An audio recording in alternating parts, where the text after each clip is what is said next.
love scene. An unforgettable odyssey brimming with witches, ancient secrets, dark deeds, and magical adventures.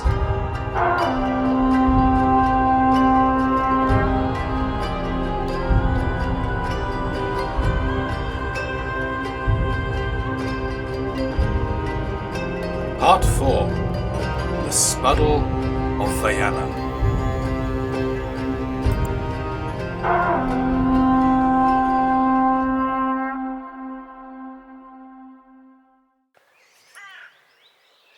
In the 4 centuries since Algrin passed to the ancients, much had changed in the small settlement she eventually managed to find and call home.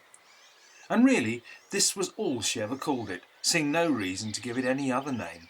Home sufficed and felt right. For beings that had spent most of their lives moving from one cavern to the next in the Howling Lands, this lush new land represented a permanency, the chance to finally settle. Food was plentiful, the climate agreeable, and with so few of them, the likelihood of fatal squabbles greatly reduced. Gradually, they'd all learned to trust one another, bound by their perilous journey across the icy seas, and forever in Algrin's debt, forgetting them there. So how had so much changed? What had happened to turn such a special, magical and quiet place into the bustling medieval town of Trasgar, with its hundreds of houses, markets, shops and traders? A town where those remaining witches were now sidelined into their own quarter, vastly outnumbered by all manner of strange and peculiar creatures that they could never have imagined drawing a single breath, let alone so casually overrunning their precious and hard-won home. The answer lay in the unfortunate collision of trade, with Algarin's determination for peace at all costs. Just as she and Utard had suspected, their new homelands were far from uninhabited. On their very first night, they had cautious new visitors scrittling around outside, sniffing and searching, their voices low, hurried whispers. During the days, more would gather on the edge of the woods, or watch in groups high on the steep-sided valley, some daring to venture closer, but turning and running at the first sign of a drawn wand or witch's snarl. It was Utard's idea to one day leave a cauldron of steaming soup at the forest edge. She instructed a group of familiars to set it down by the nearest trees before adding a ladle and a large stack of wooden bowls. Nothing happened. At nightfall, she had the familiars light a fire under the cauldron to reheat the witchy broth, and gradually, under the cover of darkness, mysterious creatures finally appeared, cautiously ladling bowls of soup, tasting it, nodding, then encouraging others in the trees to join them and do the same.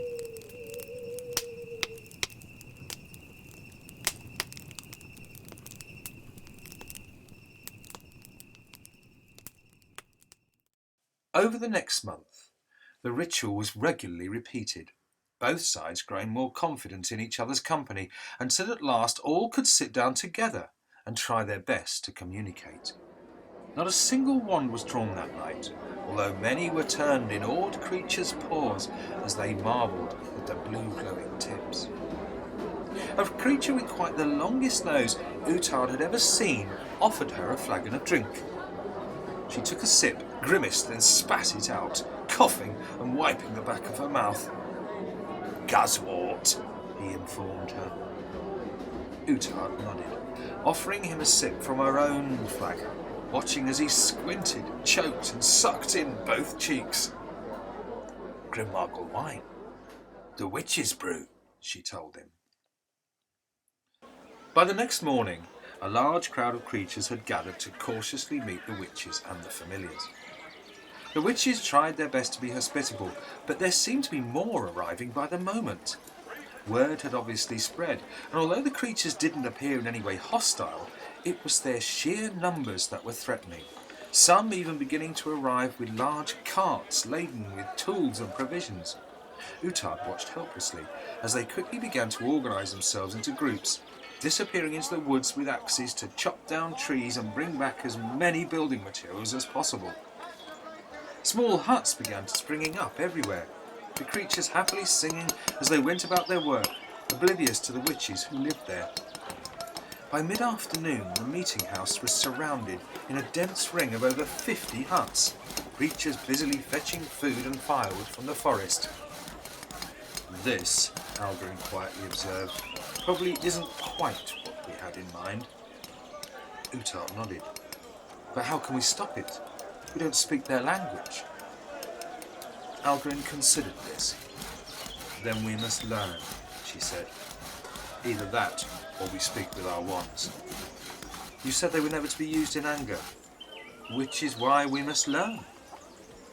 Algrin looked around the chaos of what had once been her home. And not just their language. Look at their tools, Utard. Their methods. Creatures of all descriptions working together, helping one another, and all without a single argument, curse, or squabble. She took a breath. These creatures are here to stay. We must accept that or leave. And go where? Utard asked. We have no idea what splurk dangers lie beyond these lands. Exactly, Algrin replied. Our first journey was also our last. This is our home, Utard. But now we must learn how to share it. And learn they did. Slowly at first, reluctantly, the lone survivors of the Great Crossing mostly trying their best to befriend the growing numbers of creatures who arrived to build homes each and every day.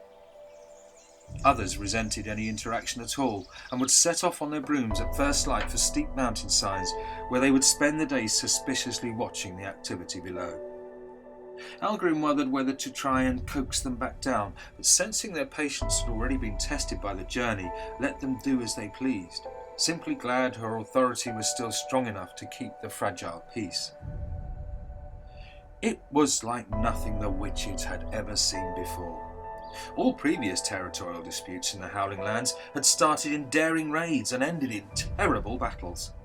This invasion was something completely different.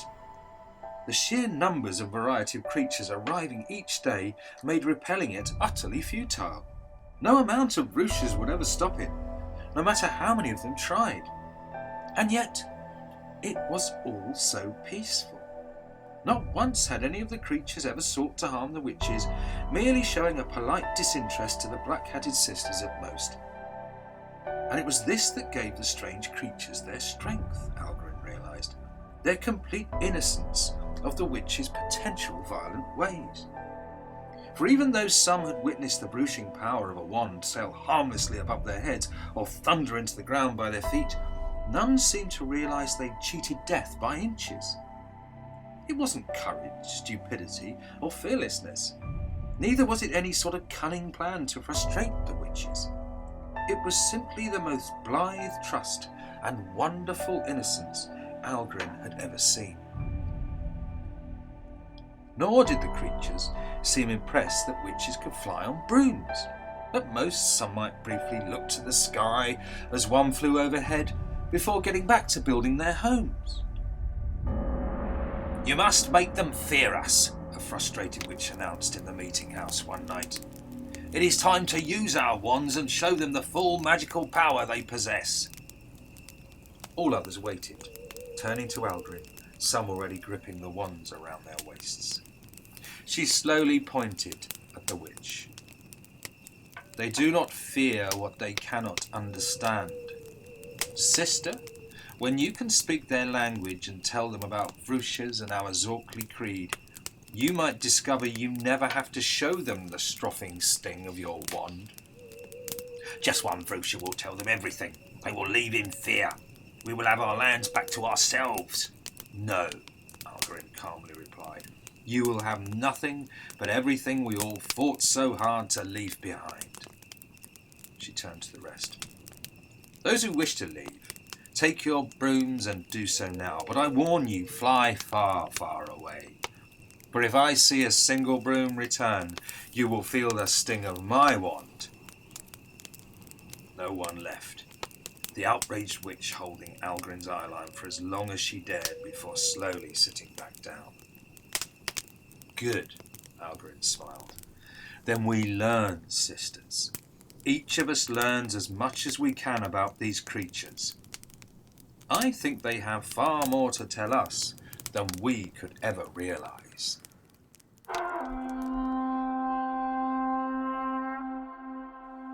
Algarin took the lead herself, encouraging groups of other witches to come with her as they went about the settlement, slowly getting to know certain of the creatures. Often they took small gifts they had foraged from the forest that the creatures would gladly accept before happily showing them their new homes, and occasionally offering small trinkets in return. After a long and largely happy summer, most of the witches had a working smattering of the creatures' language, surprised to find the ease at which they could speak it. Certain words and phrases were almost exactly alike. Certain meanings could be discerned from similar sounding words in their own tongue of Parlowitch. Other words, or griffles, had to be completely learnt from scratch. The language itself was called Dalespeak. Collectively, the creatures referred to themselves as Dale's creatures, although to have learned all their various species names would have taken more than a witch's lifetime in itself. As autumn slowly turned to winter and the first snows fell, Algarin, the witches and the Dale's creatures were finally ready to feast together to celebrate a bountiful harvest. Initial communication was stilted, but as large barrels of Guzwort and Grimwaggle wine were opened, slurred griffasations began, flowing as readily as the drink itself. After, the witches shot their wands high into the night sky, letting off booming vrooshes to mass cheers that echoed around the contented valley.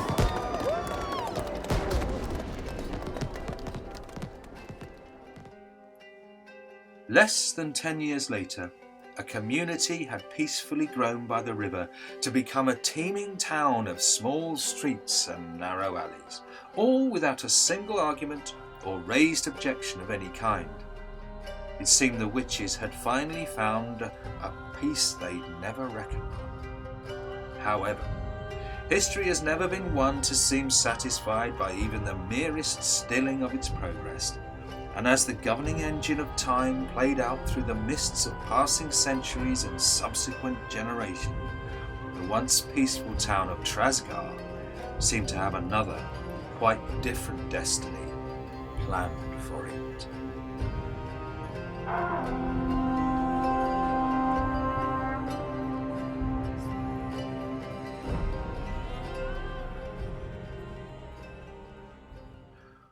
When we next arrive on the once hopeful riverbanks of Trasgar, much has changed. The town is almost unrecognisable in the 4 centuries since we last left it. New generations have replaced the original settlers, buildings torn down. Taller, stronger medieval townhouses now line the crowded streets, shuts and alleyways. There are markets, inns, taverns, blacksmiths, carpenters, and a busy port with a long wooden jetty pointing out to the river. Merchant barges continually arrive, laden with goods, their sharp-eyed owners closely gripping valuable bags of trading druts around their bloated waists. Druts. Ah yes, small pebbles of no real or actual worth that served as currency and were to change the entire fabric of Trasgar. Some creatures grew rich from them, buying new boats and building large houses, whilst others were left to beg without a single drut to their name. In one of the greatest ironies of the magical Dales, not a single creature or witch ever thought to simply go to the riverbank and help themselves to the pebbles for free. All merely accepted that there were some who would always have them, some who would work for them, and others who would never feel the weight of even the tiniest drut in their pocket. The merchants hadn't simply bought trading druts. Fearful of the vulnerability of the large and splendid homes in which they lived, the rich traders quickly set about to create a system of law and order, in which all creatures and witches knew their place, namely in their own quarters. The town was now patrolled by a garrison of officious crates under the leadership of Thunk, Trasgar's very own beadle. Notoriously short in both stature and temper, Thunk overrode his obvious physical deficiencies with the aid of a long conical hat, an ever-expanding book of laws and regulations for his uniformed officious crates to enforce as he twirled his thick moustache. And whilst it would be fair to say most of Thunk's rules were largely ignored by both creatures and witches, the one thing he was rigorously enforced were the town's quarters, the witches being deemed the most important to keep contained. Occupying a small maze of narrow twisting streets, the witches' quarter was permanent home to the last surviving group of creature witches. Numbering less than 100, these original descendants from the Great Crossing now lived in a very different life from their Zorkly ancestors. Banned from flying, except from within their own quarter, similar restrictions were also placed on wandvooshing and spells of any kind. Penalties for infringement were as severe as Thunk and his officious crates could think of, which, fortunately for the witches, mostly involved mild cases of public humiliation rather than anything more serious. Some historians suggest this showed a gentler, more moderate and forgiving side to the stout beadle, whilst others say it merely demonstrated an immense lack of both leadership and imagination. For example, one punishment meted out was to have your face dipped in a warm pie. Clearly, the assembled crowd enjoyed it, and on many occasions the prisoner was seen to do the same, sometimes even licking her lips in anticipation of the imminent free meal. For the witches and their familiars, life in the quarter was anything but Zorkly or magical. Made powerless, most days were spent simply making souvenirs and trinkets for the merchant families and their rich friends when they came visiting. Occasionally a merchant's wife might buy a hat or a piece of hazel carved to look like a wand, the precious druts quickly being traded for food.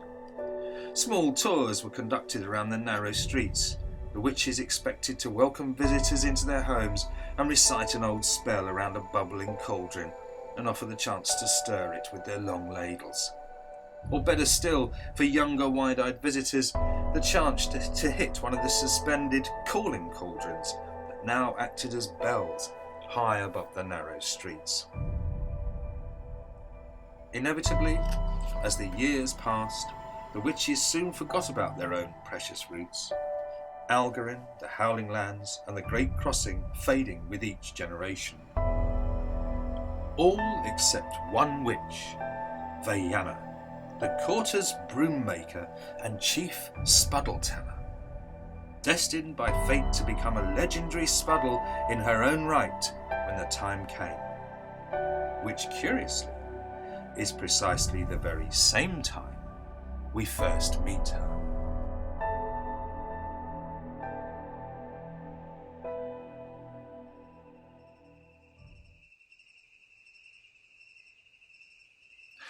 Vayana's day had been much like any other. Before dawn, she'd left the quarter, sneaking past officious crates and out into the woodland beyond the town to gather branches for her brooms. As ever, Hare, her crow familiar, perched on her shoulder, looked for danger, his black eyes alert as she gathered sticks deep in the forest. When she was done, she bundled them up and returned via her familiar route, carefully avoiding patrolling crates and slowly working her way back to the very centre of Trasgar, ducking down alleyways and slipping into the shadows for fear of being discovered. The ritual had become a daily quest, a journey to the one building she considered to be most sacred above all others. Most in the town would barely have noticed it, sandwiched in an ordinary row of unruly timber-framed houses. Some nearby residents had complained it was too ugly, others that it was clearly falling down and the crate should finish the job and build something more fitting in its place. No one lived there, and apart from Vayana, no one had ventured inside for many, many years. Because to do that, you had to know the secret. The door was hidden away slightly to the side of the rotting figurehead that hung down so awkwardly from the curved wooden roof. Some Dales creatures said the building had once been a boat, used by witches to get to the magical Dales many centuries before. Most dismissed such nonsense with the contempt it deserved. The building was simply a dangerous eyesore and should be pulled down immediately. But for Vienna, the old meeting house, once the proud Zorkly heart of Trasgar, was her true home. Lured by spuddles and tales she had heard whisper to her as a child, of the brave group of witches who once sailed inside the very same hull now rotting above her head, battling storms, dragons and sea spiders. Vienna's imagination took her travelling alongside them as she sat quietly in the gloom. Indeed, if she shut her eyes, she could almost hear the swell of the sea and the cries of her ancestors as they rode the waves.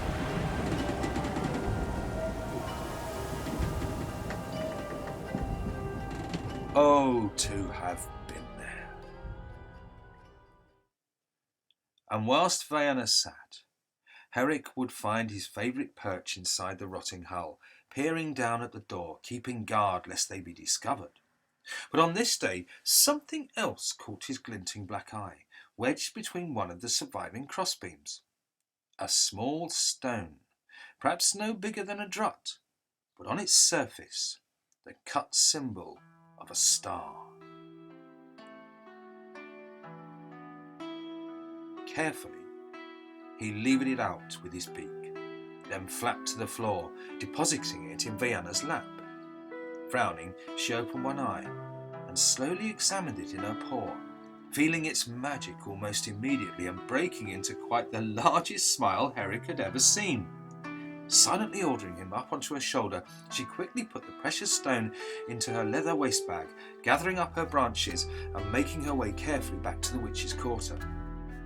Once there, she showed no one what she'd found, knowing that somehow it was a precious gift from the ancestors themselves. She spent the rest of the day making brooms and telling spuddles for visitors, anxious to once more be alone with her stone and hold its power. One or two other creature witches noticed she appeared to be distant and distracted, but as they considered Vienna to always have a head full of spuddles, few paid her any more attention than normal. Come the evening, as the other witches headed to the tavern to drink Grimwalger wine, Vienna stayed in her own room, setting the stone on her windowsill in the light of the full moon, unable to stop looking at it, wondering at its history and magical possibilities. She'd never seen anything like it, yet the markings surely meant it must have some sort of purpose, all of which thrilled her. "It's a raven stone," came a sudden voice from behind. Vienna jumped, turning to be confronted by the oldest witch she'd ever seen. "Don't be twizzled," the stranger said, holding out an arm that Eric gratefully settled on. "You've been chosen. You didn't find the stone. It found you." "Who are you?" Vienna managed to ask, mind racing. The old face was truly twizzlifying and looked like it had seen 100 lifetimes. "Have you come to stroth me?" The witch quietly chuckled. "I am an old friend you've never met. I've walked in the shadows for far too long, just like you have, waiting to meet you.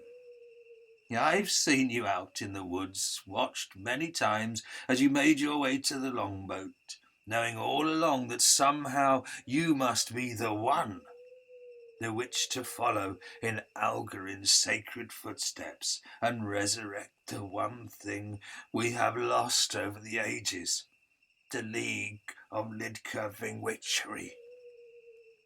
Vienna was speechless. Part of her wanted to run from the frightening creature, yet there was something kindly in the eyes that even Herrick seemed completely comfortable with. "My name," the old witch said, "is Utahart. I crossed the icy seas with Algarin. The Ravenstone once belonged to Ragnhilda, her mother. Its magic is all-powerful. Now it is yours." She held out her hand for the stone. "Watch." Vienna watched Utard take a small bag from her waist, spilling another 12 stones onto the table. "There are 13 in all," Utard explained, her elderly claws pointing to the symbols on each. "Together they can foretell destinies, and also be conjoined when they are needed the most. 12 were lost at sea on our voyage. I've waited for many years, travelling far and wide, to find each one as the icy seas slowly gave them back to me." Anna finally found her voice. "So it's all true? The Spuddle of Algarin and the Great Crossing?" Utard nodded, and for the next few hours the two of them talked, Vienna listening in rapt attention as Utard recalled the journey, life in the Howling Lands, and the formation of the League. "All that has been lost now," she eventually said. "But the great Zorkly spirit in which we undertook our journey has awoken, Vienna. And my job here is done. I am an elderly witch, glad to finally hand these stones to their rightful owner." She took Vienna's paw and squeezed it tightly. "When the time comes, you'll know what to do. Listen with your heart." Vienna looked down at the stones. "But how? How will I know?" But when she looked up, the elderly witch was quite gone.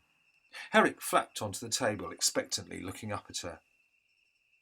"Well," Vienna said, lightly stroking his feathered back, "we've had some pretty strange even-ups, you and I, but this has to be quite the oddest. Or should I say, most Zorkly?" Later that night, as the witch's quarter slept, Vienna's dreams were full of dragons, high seas, and spectacular Vrusha streaking across heavy skies.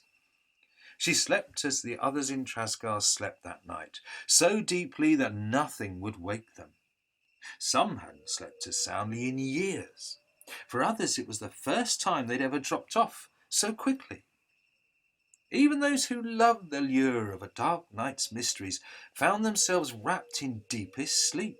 It was as if the whole of Trasgar had been magicked by something that had been waiting many years for the right opportunity to show itself.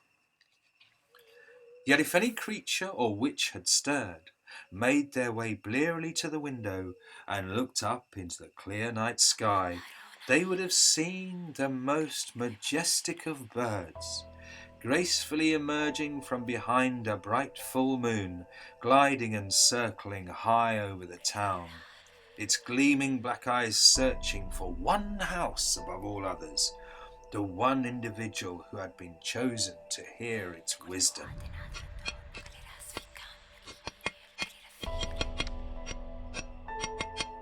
Vienna woke with a start, senses fully alert, drawn by insistent tapping at her window. Cautiously, she lit a candle and made her way over, Hare already on the sill, his black beak trying to lift the catch. "Who's there?" she asked, opening it. "Who calls me at this hour?" She gasped as the magnificent raven in the small witch's hat showed itself. "Idla?" The bird elegantly flew onto a small table on the far side of the sparse room, its head nodding towards the raven stones. "You want me to cast them?" Banner asked, opening the bag. "Now?" The bird nodded again. "Utard was here. She told me about you, the journey, Algarin, and these stones." The bird simply looked at the tabletop. Swallowing, Vienna cast the stones around Idla's feet, watching in silent fascination as the bird carefully scrutinized the patterns, its head turning from side to side, softly clicking and cawing. She cleared her throat. "What did they say?" Idla looked at her for a long time, examining her as carefully as the stones themselves, reading Vienna's every thought, assessing the importance of the moment, determining if this quiet, spuddle-telling witch could ever be up to the task before her. Seemingly content, she slowly opened her wings, flapped them vigorously, then flew from the room straight back out into the silent night.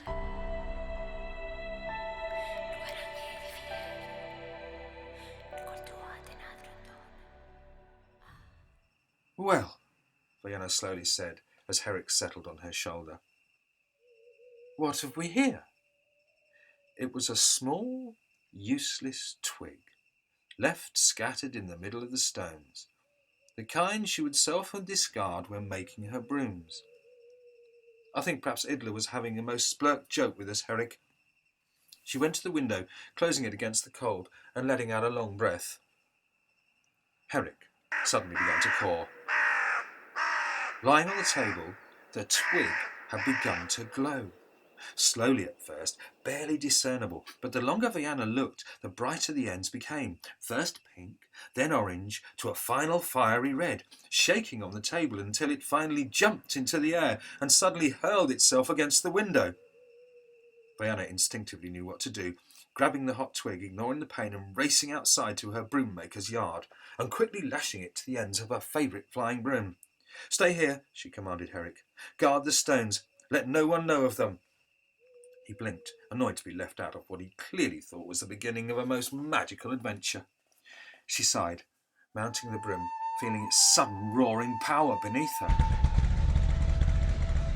All right, you can come. But hold on, Herrick. I've no idea where this twig is taking me. Gripping the broom, they took off into the night sky, Vienna sucking her breath at the sheer speed. She'd never flown so fast. She whooped with the sheer exhilarating thrill of it, the broom flying far out from the town, over steep-sided mountains, climbing ever higher, under a night sky alive with thousands of shimmering stars. There, she suddenly pointed to a small black shape up ahead. It's Idler!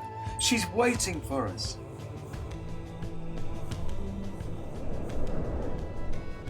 Moments later, the broom slowed to almost a stop before suddenly swooping, diving and following Idler's every move as she gracefully soared through the night.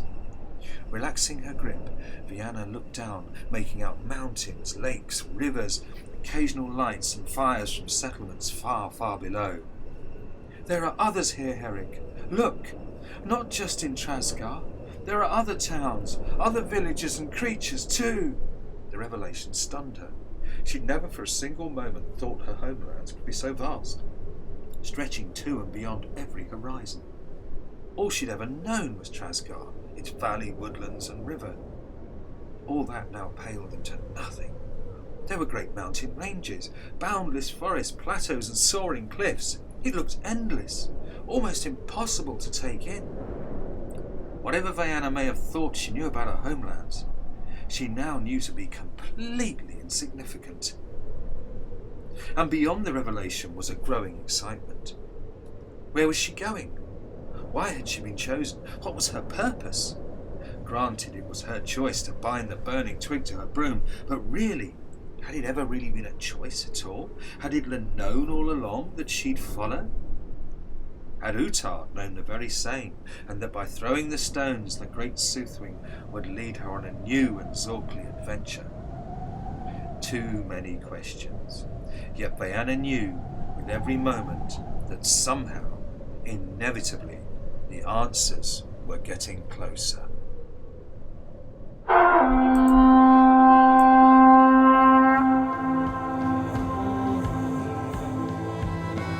You have been listening to The League of Lid-Curving Witchery by Phil and Jackie Lovesey, adapted for your audio enjoyment by Ursula Brifthoff and Stoltz and Phil Lovesey, who would like to point out that no creature witches were harmed during the making of this Magicast.